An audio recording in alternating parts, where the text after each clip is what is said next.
After 25 years of designing and building luxury kitchens, I have opinions. Some of them will surprise you, and few of them are probably sitting on a renovation list right now. And few might be things you already installed in your own home. Before we begin, I want to be very clear about what I mean when I say I will never put this in my kitchen. Now, I'm not saying these choices are wrong. I am not saying that they cannot work. And certainly, I am not saying that they are not beautiful in some of the kitchens. What I am saying is that my perspective comes from seeing what happens after an extensive wear, after the reveal, after the photos, after everyone tells you how beautiful your kitchen looks. I don't just design these kitchens, I build them. I'm there during the first design meeting, I'm there when we're selecting materials, and I am there when the drawings become reality. And I am there after the family moves in and starts using the kitchen every single day. That's a very different perspective. Most people giving kitchen advices have seen the beginning of the story. I have the opportunity to see the entire life cycle, the design, the construction, and the way these decisions actually perform years later. I have seen what people are excited about on the installation day, and I've seen what they are still talking about 5 and 10 years later. And those sometimes are not the same. Now, if you are new here, I am Ariana Adireh Anderson, founder of ARIID Group. We design and build luxury homes and kitchens throughout the Pacific Northwest and across the country. So today I want to share 10 things I would never put in my own kitchen. Because after 25 years, I've learned which decisions make sense long after the renovation is finished. We're going to start with the surface that takes more abuse than almost anything else in that room. And that's the countertops. I'm starting with the countertops because that's the surface you touch the most. And that's where I see the most expensive mismatch between how something looks and how it will actually hold up years to come. Let's talk about the stone that I would never put into my kitchen, and that's marble. Marble is a beautiful surface, and for the kitchen, it's the wrong material to be used as a primary countertop. Marble is soft, it's porous, and the acid etches lemon, wine, vinegar, even tomatoes if they're left too long. Etching is not staining you can just clean up. It's not something you can wipe away. It's the dull mark on a polished surface, a permanent change to a finish of the stone. And sealant does not solve it. Sealant slows staining. It does nothing for etching. A marble kitchen countertop needs resealing every 6 to 12 months. Even then, it will show its life. Now, if you love patina, that might be a perfect finish for you, where people genuinely love to watch the marble age. They like how it tells the story, and they like the wear. I don't, not in my kitchen. If you love marble, put it somewhere it can be seen and used without being punished. A backsplash, butler's pantry, a powder room, maybe even a featured wall. But not a primary work surface where cooking is happening every day. For a working kitchen, I want a stone that is durable, a material that can handle real life. For natural stone, granite is a workhorse. It can take hot pans straight from the burner, it resists scratching, and most variety only needs sealings every 1 to 3 years. The other thing people get wrong about granite is they think that it's that heavy, sparkling slab from 20 years ago. That's not what granite market looks like today. Some granites have incredible movement, beautiful veining, rich and deep. The level of character that reveals much more than just a material. Quartzite is the material most people don't know to ask for, and it's one of my favorite recommendations. It's one of the hardest natural stones available, harder than granite, and it resists heat. It resists scratching, and it stands up exceptionally well to a daily kitchen use. Now, here's an interesting part. A lot of quartzite look and resemble marble. They have that soft veining, that lighter background, that elegance people are usually looking when they fall in love with a material like marble. So you can get that sophisticated look in a stone that is much better suited for reality of a kitchen. And if your goal is lowest maintenance possible, engineered quartz is the answer. It is non-porous, no sealant needed, does not etch. It is the easiest material to live with. Just don't ask it to be marble. The print of the veining that tries to resemble marble eventually repeats. Something you might not notice right away, or maybe not at all, but your brain notices it. Your eyes recognize the repeat, and the pattern starts to read like a manufactured stone rather than natural. Choose quartz as it is, quartz, that beautiful and has beautiful sophisticated options today. The principle under all of this is simple. Choose surface for how it's going to perform after 10 years, not just how it looks in the showroom. Now, that brings me to something else that might look incredible in a photo: open shelving. I've designed kitchens with open shelving, and in the right places, it can be beautiful. In a small section, maybe a coffee section, or a place, things that mean something to you. But open shelving as a primary storage is the commitment most people underestimate. Open shelving doesn't just display your beautiful things, it displays everything. Plates that are slided out of place, a mug collection that keeps on growing, the bowls that might be a different shade of white than the others. And most people don't realize this, that the kitchen they saved the picture from the Pinterest, they are actually styled to be photographed. Every object has been selected, every thing has been adjusted, every shelf has been curated. To keep the kitchen looking like that every day requires maintenance. Now, not cleaning, but curating. In a kitchen that genuinely is used, I like having the ability to close the cabinet door and hide things that aren't maybe perfectly aligned. The extra coffee mug, or maybe that mismatched bowl that somehow wandered onto that shelf. That doesn't mean I am eliminating open shelf completely. A few thoughtful shelves are beautiful. They create a place for artwork, for books, for pottery, for objects to be displayed. But for me, open shelving works best as a display feature, not a storage. A little creates character. Now, too much of open shelving, well, that might create some work. The Farmhouse sink has a lone moment, and I understand why.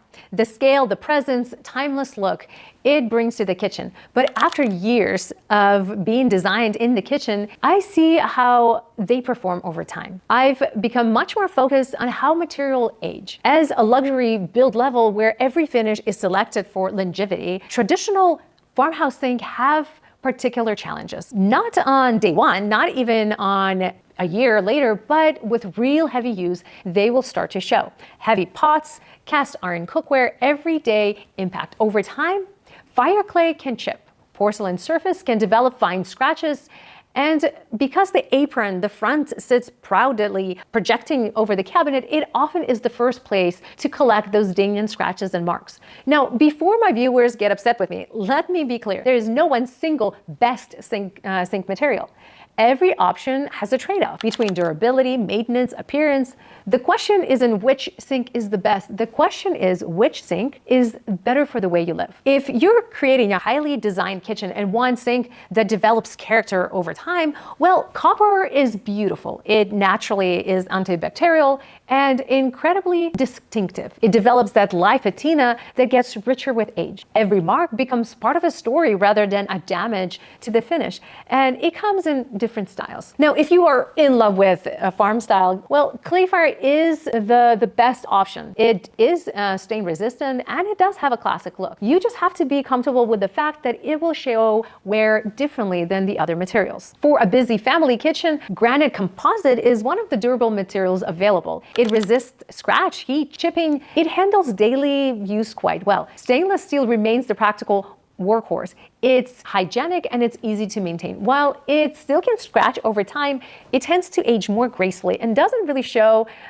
or doesn't really draw the attention to the marks. When there are statement materials like stone and concrete, they're beautiful, sculptural, unforgettable, but they do require more maintenance and care. For my own kitchen, I would probably lean towards that large format stainless sink, undermount, or maybe even a copper sink. After years of watching kitchen age, I learned that the finishes people love the longest are usually the ones that look beautiful after hundreds of meals, countless of gathering, years of everyday life. The best sink isn't the one that looks perfect on the day of installation, it's the one that lasts and the one you would love 10 years later. I need to be precise here. Subway tile is not a bad choice for a kitchen. It's actually a very good choice. It's practical, it's easy to maintain, and it's been there's been a reason why it's been the top chosen material for designers for over a century. In fact, you could even call that subway tile is timeless, but there is an important distinguish. Subway tile as a form of timeless, that plain white glossy subway tile, well, that starts showing that it's been around for 25 years or more. Now, here's where the difference is. Today, most successful subway tile installed often use those larger formats, softer glazing, handmade variation, potentially even colorful grout. And the variation of installation change. Sometimes it's vertical and herringbone patterns are beautiful.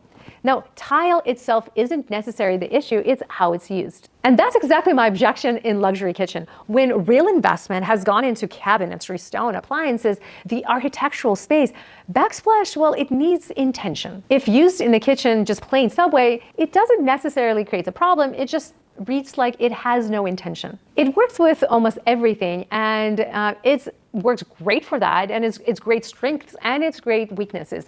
In my opinion, plain subway tile has become that default builder grade solution. It's safe, it's familiar, it's often selected because no one objects to it. But luxury design isn't about making a safe decision, it's about making an intentional one. When I walk into a truly exceptional kitchen, I want to see evidence that someone put thoughts to every single surface, every detail, every material. When you're spending significant amount of money creating custom kitchen, every major surface should contribute to a story. In my own kitchen, I want a backsplash to carry a level of intention. Same like I put into my countertops. Maybe handmade ceramic tile variation. I love using full height slab that moves from countertops upwards. Maybe even a textured surface that will catch the light throughout the day. Or even that subway, if installed in a beautiful way. That's what I want in my own home. This one might surprise some people. Now, if you see my work, you probably already know that I love statement lighting. I believe in large fixtures, oversized pendant, beautiful chandeliers, lighting that has presence and helps to define the room.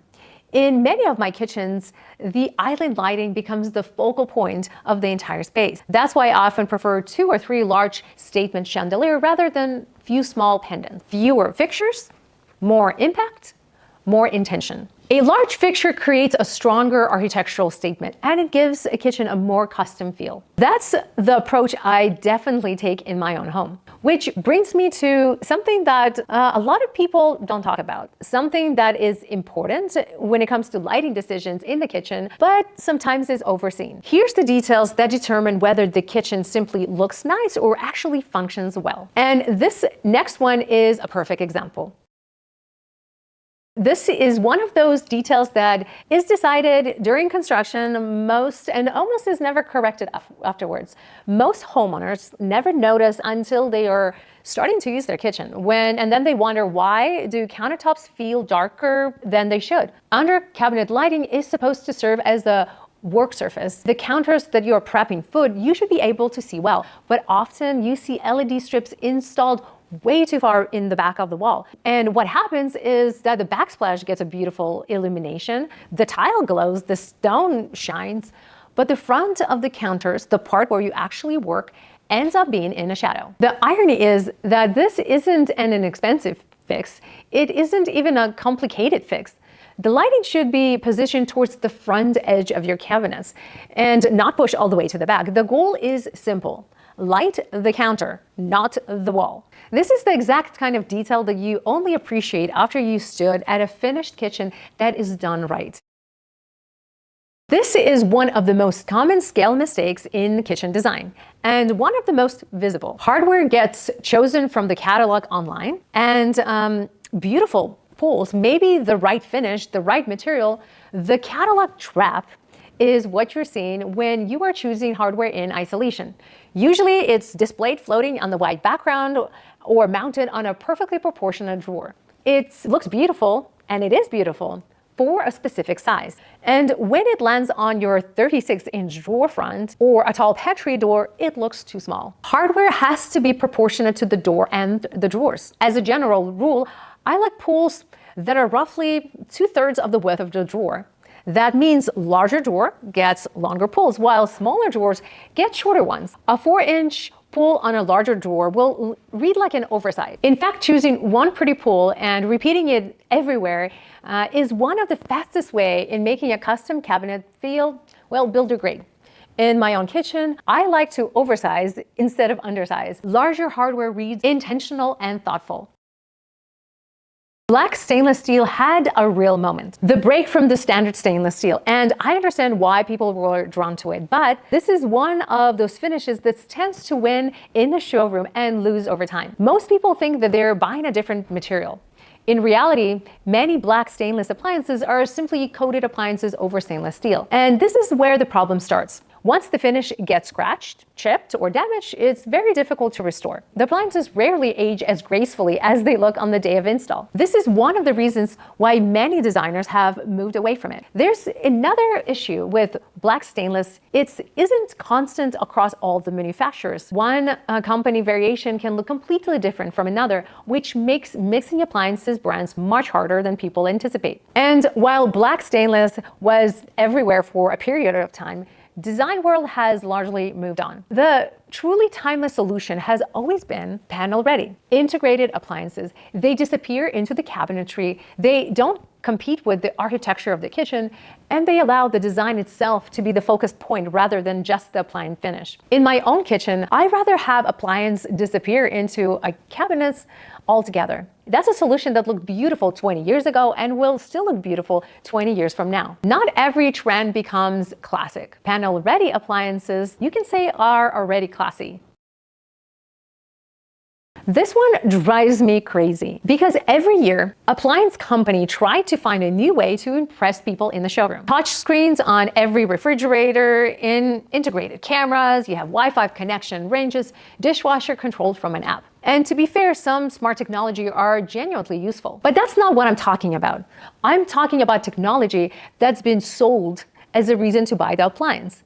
The giant screens, the built-in tablets, the features that look incredible on day one. Now, here's the problem. Appliance and software are living on completely different timelines. High quality built-in refrigerator can last 20 years, maybe even 25. A premium range can serve a family for decades. The software won't. Apps get discontinued, platforms change, manufacturers start supporting older systems. Updates stop coming. The refrigerator is still preserving food, the range is still heating, dishwasher is still cleaning. The technology is what became obsolete. We routinely invest into appliances designed to last for decades, and we attach them to a technology that, well, might be outdated in a few years. Technology moves so much faster than the kitchens do.